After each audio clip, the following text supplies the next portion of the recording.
Buenas tardes, mi nombre es Marcela Álvarez. Actualmente estoy cursando la maestría en transformación de conflictos y procesos de paz de la Universidad INCA. Este video es para la asignatura de Teoría Social Crítica, donde vamos a recordar algunas discusiones desarrolladas a partir de 3 lecturas. La primera lectura es la introducción general a la crítica de la economía política, donde Marx plantea que la economía no es un conjunto de leyes inmutables, sino que es un sistema constante de evolución. Está impulsado por las tensiones entre esas fuerzas productivas y esas relaciones de producción que se dan en medio de los conjuntos sociales. La producción para Marx es la actividad fundamental que define esa existencia humana y es a través de la producción de bienes materiales que los individuos satisfacen sus necesidades y por lo tanto, pues la producción constituye toda base de las organizaciones de índole social. El modo de producción de la vida material condiciona el proceso de vida social, política e intelectual en general. Y esto pues significa que las relaciones sociales de las instituciones políticas y las formas de conciencia pues se determinan en una última instancia por la forma en que se organizan los procesos productivos. Asimismo, estas relaciones de producción para Marx, pues digamos que no se limita a esa producción meramente de objetos, sino que se enfocan en esas relaciones sociales que se establecen durante ese proceso productivo. Y en estas relaciones de producción definen las clases sociales y las formas de propiedad.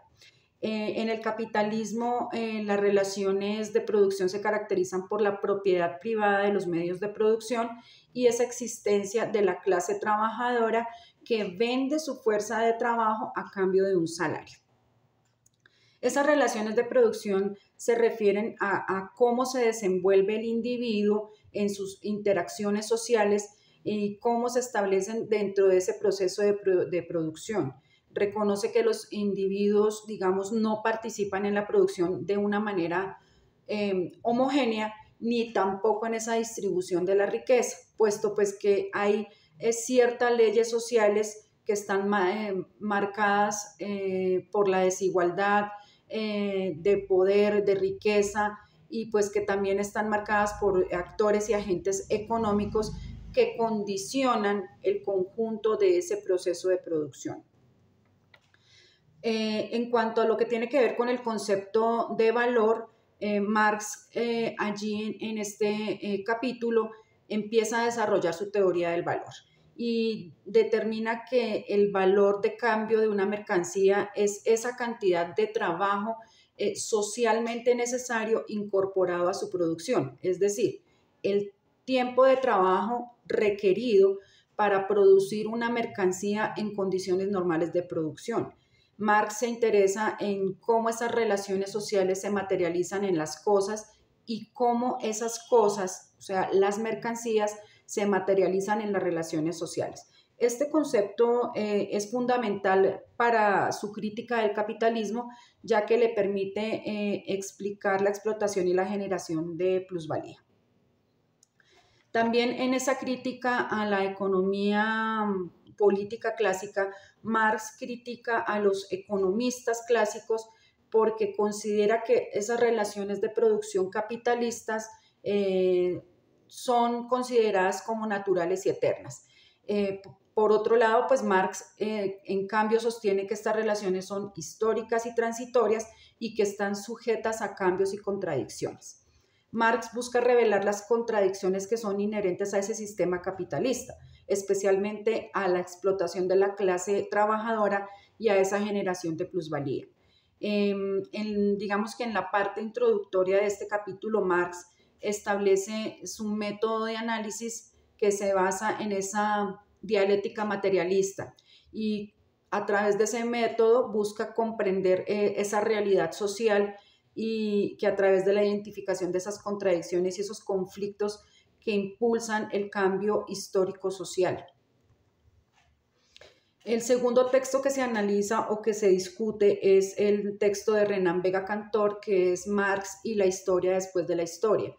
Y es que a pesar de esa crisis del socialismo y de esos intentos por desacreditar el marxismo, los aportes de Marx siguen siendo esenciales para entender esas contradicciones del capitalismo y para proponer alternativas sociales de cambio. Entonces, Marx nos habla de esa filosofía de la historia de Hegel y Kant, que partía de un conocimiento general y muy superficial del material histórico y pues que daba una interpretación global a los sucesos de la historia universal del hombre y pues que realmente pues Marx nunca intentó reemplazar esta ciencia por una nueva ciencia de la historia. Entonces, para Marx, allí en este apartado tiene una importancia el concepto de totalidad.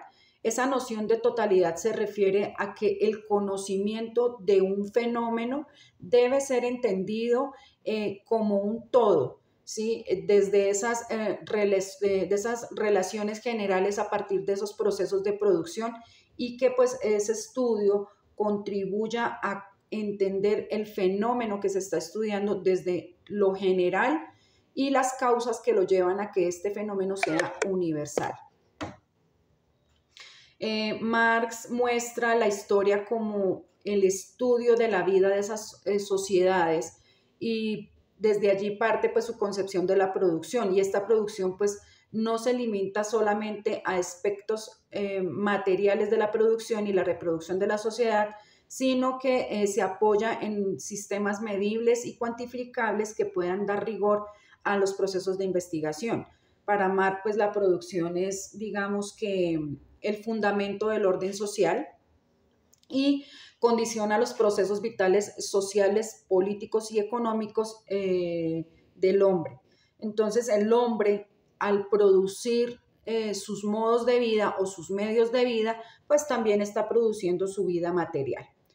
Otra acusación que se le hace a Marx es no reconocer el papel de las ideas en la historia. Pero pues también se convierte en una falacia, pues que ya que Marx, digamos que destaca la importancia de la conciencia y de la ideología, tanto en las formas de dominación como en las formas de resistencia y lucha de las personas que son explotadas. Entonces la ideología para Marx se convierte en ese soporte fundamental de dominación desde un concepto negativo. Y esa concepción de conciencia y toma de conciencia pues permite a esos agentes históricos que específicamente son los trabajadores entender pues que son seres activos de un sistema social y por ende de la historia y pues prueba de ello son aquellas revoluciones o forma de acción colectiva que han sido registrados a través de la historia. En este apartado también nos habla del papel del Estado y pues digamos que para Marx las teorías del Estado requieren connotaciones históricas. Marx digamos que hace referencia a que el Estado hace parte de esa realidad social como un espacio privilegiado de esas luchas antagónicas de clases y pues digamos que también considera que el Estado no es estático, sino que se transforma de acuerdo a los sucesos históricos, por lo que este adquiere como unas características temporales. Es decir, esto se da en que el Estado se va transformando a partir de esa génesis del origen de las clases sociales y su trasegar en la historia. Marx no es evidentemente un historiador, él solamente recopila y analiza relatos históricos para poder entender y comprender esos procesos sociales, esas relaciones humanas y sus actividades, por lo que haya, digamos, esa relación entre las diferentes ciencias, como lo es la antropología, la economía, la sociología y la etnología. Digamos, en su obra, por ejemplo, El Capital, analiza desde un punto de vista histórico las jornadas de trabajo, la evolución de la maquinaria, la acumulación de capital. Es una visión desde los sectores sociales que han sido históricamente excluidos como son los esclavos y los indígenas. Y también, pues digamos, Marx hace énfasis en esa historia razonada, porque fue el primero en, digamos, establecer conceptos y categorías para ese análisis histórico. Entonces, cuando hablamos de esas categorías, podemos decir que unas de ellas son las clases sociales, los medios de producción, la ideología, la conciencia, fuerzas de trabajo, fuerzas productivas, relaciones de producción. Y todas estas categorías hasta hoy han sido utilizadas. Marx hace de igual manera un razonamiento entre el pasado, el presente y el futuro. Considera que la historia no es un culto al pasado, sino que tiene la utilidad de desentrañar los procesos del presente y apuntar a pensar históricamente en el futuro. Otro texto abordado dentro de las discusiones de la asignatura es la obra de Perry Anderson, que se llama El despliegue del neoliberalismo y sus relaciones para la izquierda. Y entonces en este apartado, pues Anderson nos ofrece un análisis crítico y profundo del ascenso y la consolidación del neoliberalismo como una fuerza dominante en el ámbito político y en la economía a nivel global. Rastrea esos orígenes del neoliberalismo hasta las décadas posteriores a la Segunda Guerra Mundial y pues identifica algunos actores claves como Milton Friedman.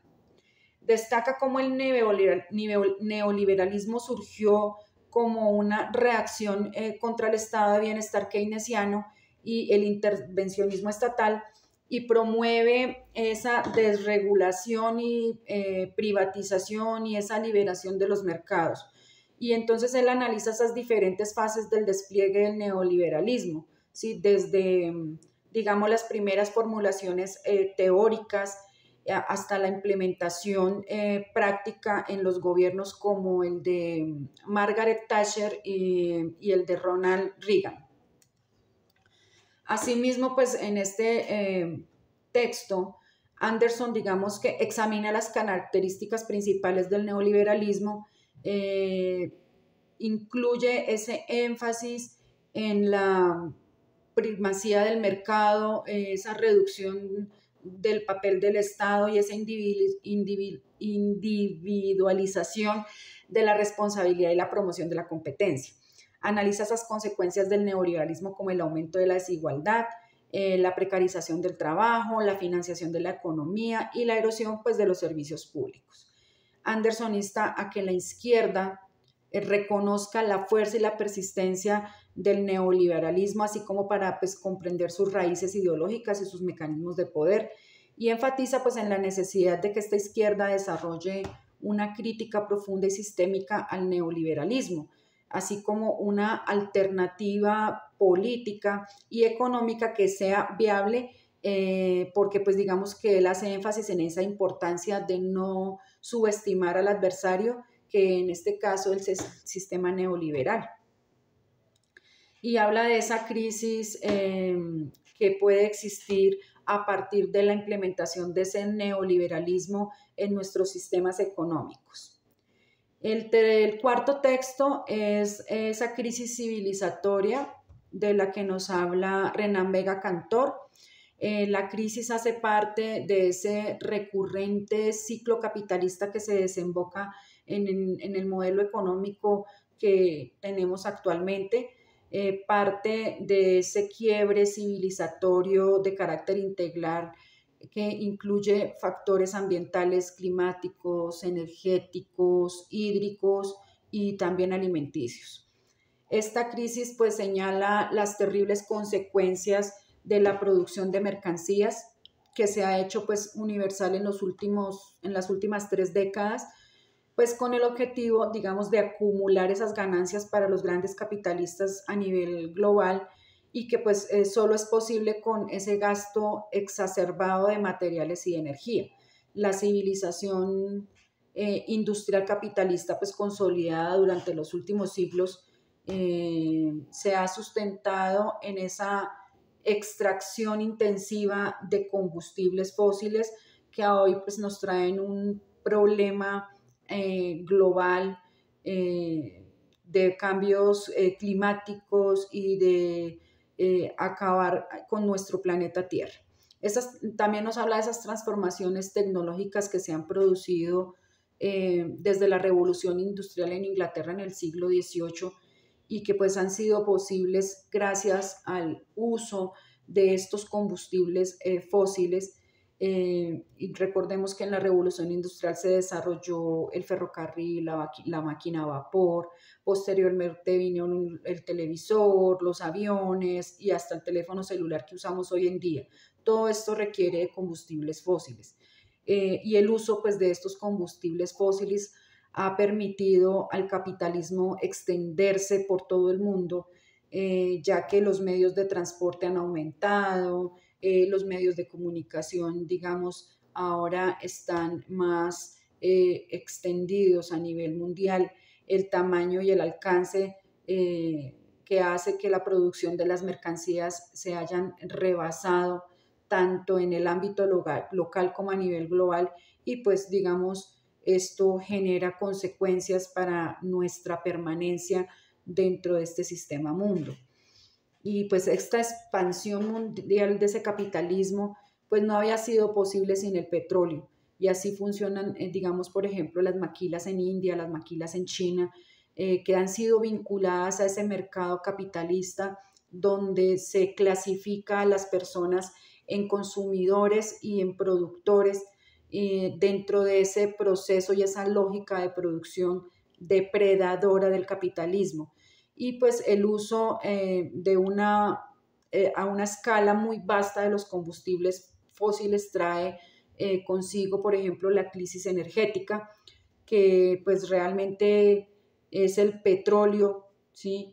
Porque digamos que el petróleo no es un recurso renovable y pues en estos momentos estamos en un punto de inflexión cuando pues digamos ya ha comenzado ese agotamiento como tal irreversible de ese recurso y lo que está sucediendo hoy a consecuencia de digamos, de esa generalización de esa lógica capitalista de producción y de consumo mundial. Entonces, digamos, más aumente esa producción y consumo de energía fósil, digamos, se acabará más rápido. Y pues lo que provoca el regreso a esa crisis precapitalista de subproducción, ¿sí? Y acarrearía también muy posiblemente el aumento de guerra a nivel mundial por ese control de los últimos reductos que quedarían de hidrocarburos. Recordemos que los últimos conflictos que han habido han sido específicamente por el petróleo, como es el caso de Irak o de Afganistán, y pues que ahora cuando escasee el petróleo, pues los grandes capitalistas van a empezar a buscar dónde pueden extraer petróleo para seguir produciendo y entonces digamos que se van a ubicar en sitios estratégicos para que haya esa producción de mercancías, como es el caso de Somalia y África. Pero entonces aquí vemos que este problema no tiene que ver, digamos, solamente con el petróleo, pues digamos que también, por ejemplo, hay estudios que indican también una crisis del carbón, pues que hasta hace poco se anunciaba que solamente iba a tener un tiempo determinado de varios siglos y pues ya está llegando a su pico máximo, pero también acontece con otros minerales como es la plata, el uranio, el titanio, el zinc, el platino, que han sido extraídos de manera desaforada, lo que está haciendo que pues su agotamiento sea próximo. Y entonces vemos cómo ese capitalismo es una fábrica, digamos, simultánea de riqueza y de miseria. Digamos, es un productor constante, como lo dice el autor, de injusticia y de desigualdad, y se manifiesta, por ejemplo, en esa producción de alimentos que ha generado la desnutrición de las economías locales. la destrucción de las economías locales y por tanto la desnutrición de la sociedad, que digamos de una u otra forma requiere esas economías locales que han sido sometidas a nuevas exigencias para que se adapten a esos requerimientos del mercado global.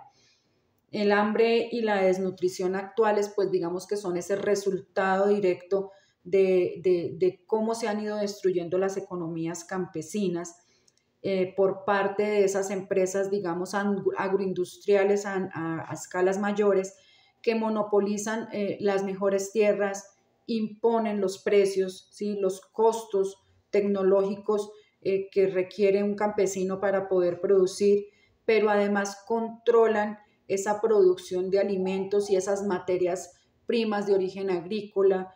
Y un claro ejemplo es las empresas como Monsanto que han venido a países de Latinoamérica a hacer uso de nuestras semillas y a lograr modificarlas para poder tener todos los derechos sobre las semillas, por lo que están controlando hasta nuestra propia producción. Y entonces esa crisis alimentaria, pues digamos, también tiene una relación con la crisis energética, ¿sí? La la industrialización de la agricultura, digamos que la hace eh, de una manera dependiente del petróleo en todos los ámbitos. El uso de fertilizantes, el uso de abonos y de fungicidas y por la utilización de métodos de transporte pues que requieren combustibles fósiles para funcionar. Entonces vemos que, digamos, va a llegar un punto en que el aumento en el precio del petróleo, ¿sí? Cobrará pues más fuerza a medida de que este crudo, pues digamos, se agote y pues que va a incidir de una u otra manera en esa producción agrícola. Entonces, vemos que hoy hay una dialéctica a nivel mundial acerca de la sustitución del petróleo por agrocombustibles, ¿sí? Y pues que, digamos, también van a generar un proceso de concentración de tierras para sembrar productos destinados a alimentar carros y aviones y no a alimentar a los seres humanos. Y pues digamos que lo que va a producir también es que haya un aumento en el valor de los alimentos. Entonces, nosotros que producimos arroz, maíz, papa, que son productos esenciales para la alimentación general, entonces no van a lograr satisfacer esas necesidades nutricionales de los millones de seres humanos que vivimos en el planeta o incluso en Latinoamérica, incluso en nuestro propio país.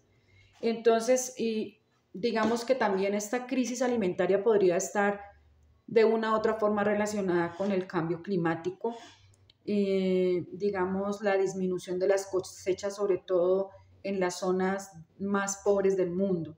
Y esto pues se debe a esos cambios de temperatura y a ese volumen en las precipitaciones que, digamos, generarán en los próximos años que caigan esos rendimientos de los principales productos alimenticios. Otra, digamos, otro aspecto que este autor relaciona en el texto es la destrucción del agua. Entonces, el agotamiento de los reservorios de agua, la contaminación de los ríos, de los lagos, de los mares, el arrasamiento de los humedales, producen que como tal el agua dulce sea limitada y pues su agotamiento y escasez sea eminente y pues digamos esto también va ligado al gran aumento demográfico y al crecimiento urbano, a esa industrialización de la agricultura y esas modificaciones climáticas y al derroche de esa producción capitalista de mercancías. Digamos que esa crisis tiene que ver mucho con el resultado de la expansión mundial y la urbanización acelerada, pues que también necesita grandes cantidades de agua, aunque digamos su distribución y calidad sigan esos parámetros propios del capitalismo, pero solamente va a ser posible que accedan a este recurso unas pocas personas, ¿sí?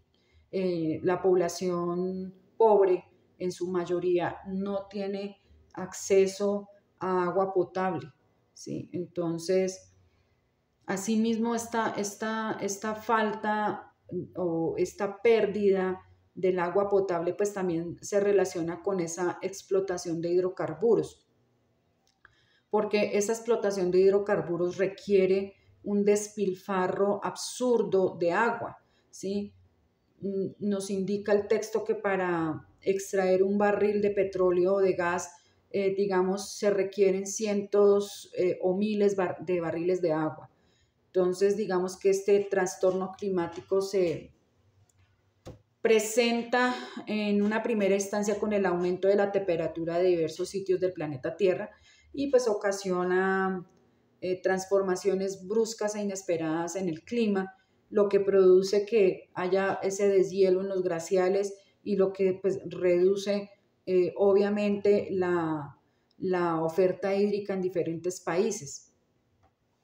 Entonces, en la medida en que va cambiando el clima mundial, pues se altera el régimen de lluvias en ciertas zonas del planeta y muchas veces se produce sequía, se desertifica en las zonas, generando que no haya agricultura y por lo tanto que haya hambruna y pues que también esto genera problemas de migración en búsqueda del agua. Las sociedades no pueden vivir sin agua.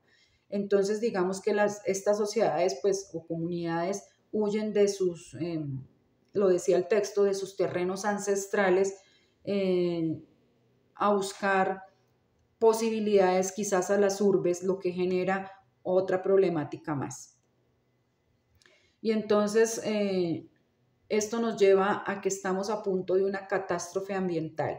La crisis ambiental hoy se generaliza en todo el planeta y pues los componentes de la degradación medioambiental que hoy soportamos son muchos y en las que pues debe incluirse todo lo que se nombró anteriormente. Entonces, la destrucción del agua, la desaparición de tierras, la desaparición de los suelos que son aptos para la agricultura, recursos pesqueros, la disminución de la biodiversidad, la extinción de las especies animales y vegetales, la generación de la contaminación, la reducción de la capa de ozono y la destrucción de los ecosistemas. Y entonces esta crisis civilizatoria que marca la frontera entre una época histórica en la que, digamos, se ha puesto en peligro la permanencia de la humanidad, de la especie humana, y que se ha ido conduciendo a un abismo por ese sistema que, como lo dice el autor en el libro, es ecocida y genocida, ¿sí? Que se rige por ese afán de lucro que da el capitalismo, ¿sí? Y el capitalismo de manera arrogante afirma pues que no existe ningún tipo de límite que impida su funcionamiento hacia el futuro inmediato. Y pues ahora digamos que esta es una discusión a nivel global que proponen esa recuperación de la economía desde la posibilidad de energías limpias, desde el cuidado del planeta, desde esa responsabilidad que tienen los estados con sus modos de producción para con el resto del planeta.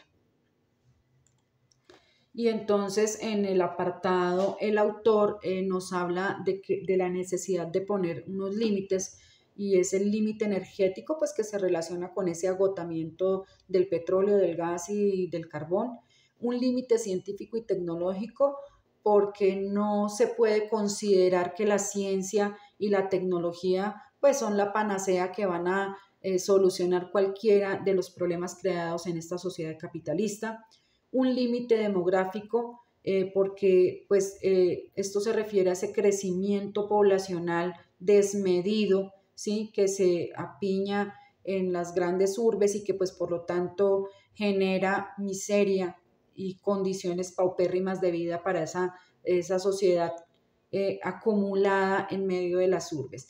Y nos invita también a unos límites sociales y laborales y pues que con la crisis pues obviamente se van a intensificar o a acentuar esas diferencias de clases sociales, esa explotación y esas diferentes formas de opresión que pues seguramente van a originar resistencias, rebeliones, revoluciones y estallidos sociales exigiendo a los gobiernos la responsabilidad y sobre todo a los grandes capitalistas esa responsabilidad para con el mundo en general y para con los seres vivos que vivimos y comemos y gozamos de un planeta que requiere nuestra atención.